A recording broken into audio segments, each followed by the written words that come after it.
Hi, everybody. I'm Mr. Johnson. Welcome back to another episode of the Artist Gallery. We are here to talk about another fantastic artist that I hope will inspire you to think about art a little bit differently.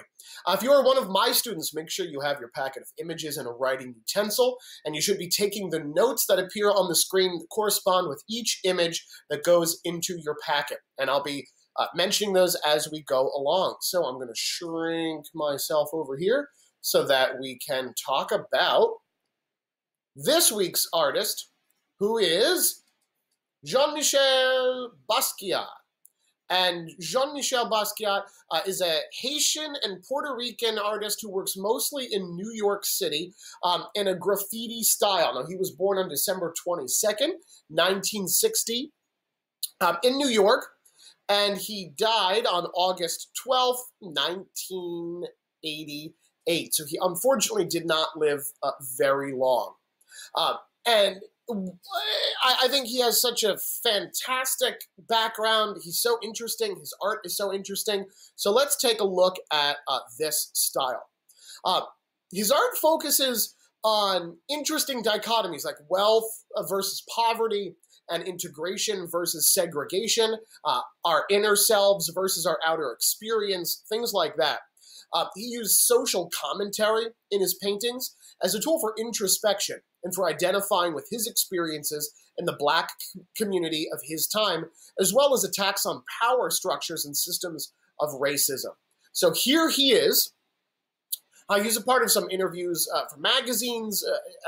He was on some TV shows. So there are a lot of pictures of him. And again, he was still very young when he died. When he was 13, his mother was committed to a mental institution, and she spent the rest of her life kind of in and out of different institutions. And that instability really took a toll on Jean-Michel, and at 15, he ran away from home. He slept on park benches in Tompkins Square Park and was arrested and returned to the care of his father within a week. He dropped out of the high school that he was going to in the 10th grade at the age of 17, and he attended an alternative high school in Manhattan for a lot of artistic students who did not do well in a conventional high school setting. His father had banished him from the house when he dropped out of school, and he ended up staying with friends in Brooklyn. He supported himself at the time by selling T-shirts and homemade postcards. Now, his transition from being homeless and unemployed to becoming a prosperous artist took place in a really short amount of time. By 1980, he would be selling a single painting for up to $25,000. So let's take a look at one of the first images that you should be including in your notes.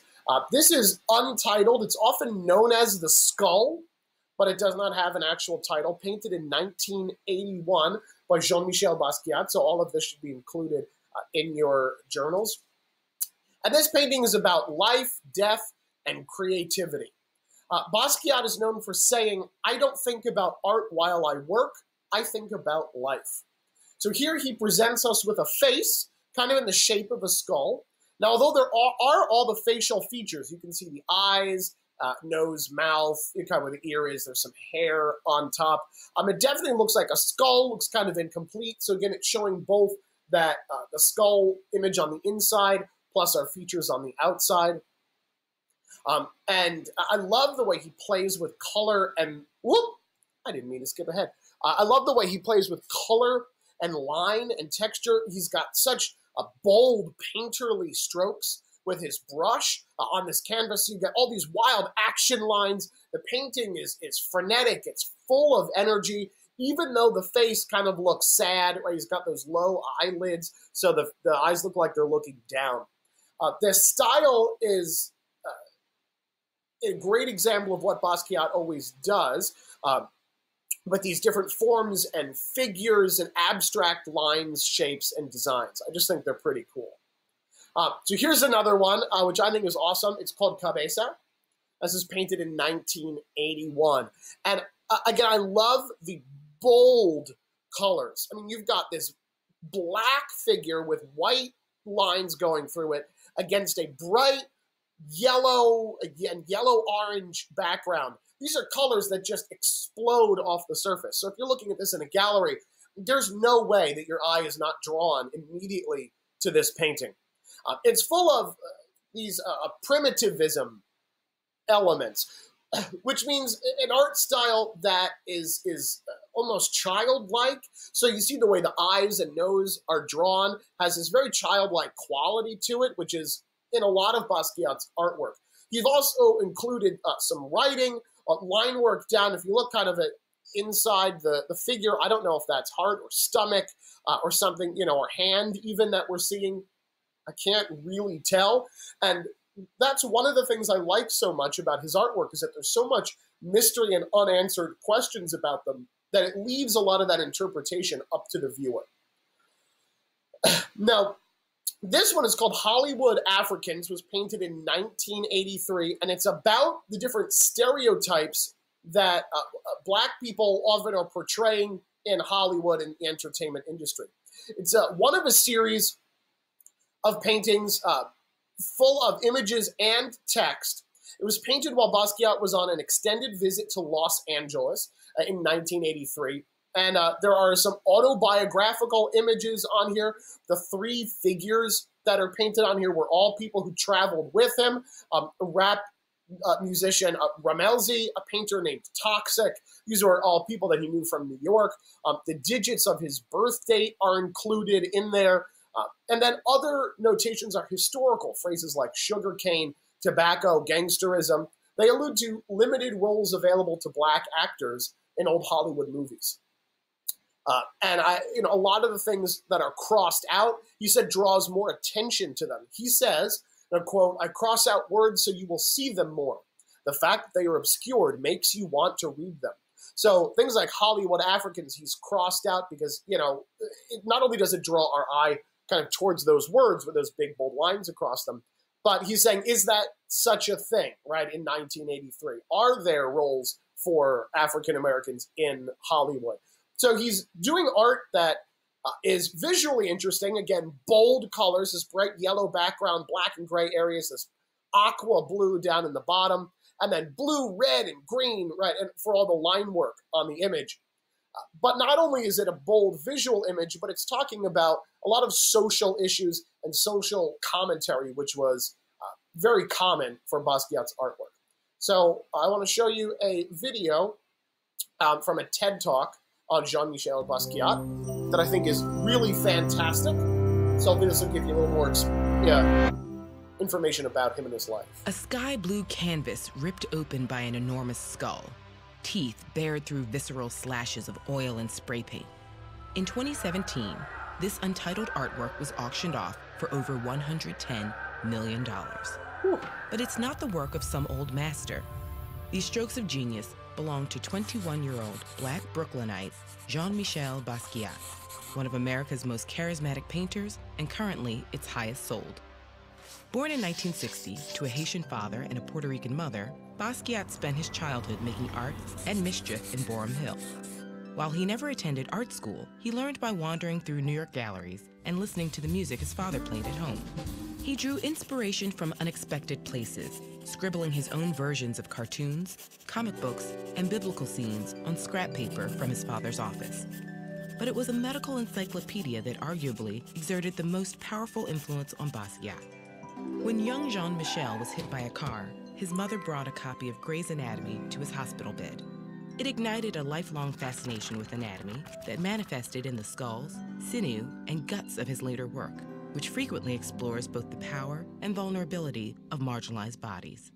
By 17, he launched his first foray into the art world with his friend Al Diaz. They spray-painted cryptic statements and symbols all over Lower Manhattan, signed with the mysterious moniker Samo. These humorous, profound, and rebellious declarations were strategically scattered throughout Soho's art scene. And after revealing himself as the artist, Basquiat leveraged Samo's success to enter the scene himself, selling postcards, playing clubs with his avant-garde band, and boldly seeking out his heroes.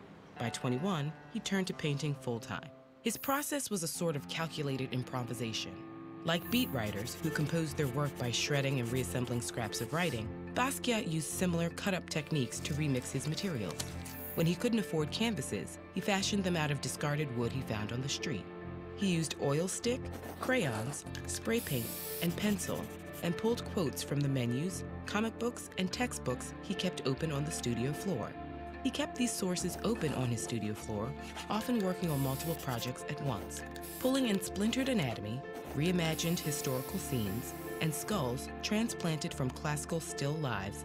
Basquiat repurposed both present-day experiences and art history into an inventive visual language.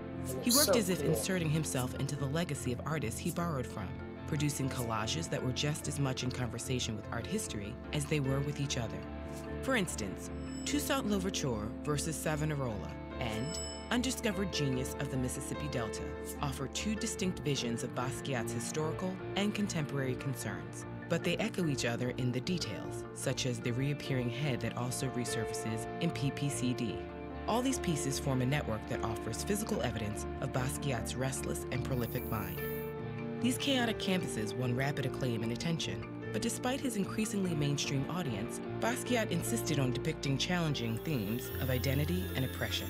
Marginalized figures take center stage, such as prisoners, cooks, and janitors.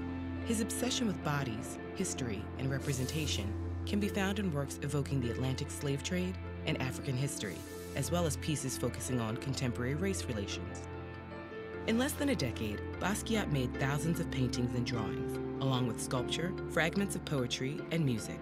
His output accelerated alongside his meteoric rise to fame, but his life and work were cut tragically short when he died from a drug overdose at the age of 27. After his death, Basquiat's work only increased in value, but the energy and flair of his pieces have impacted much more than their financial worth.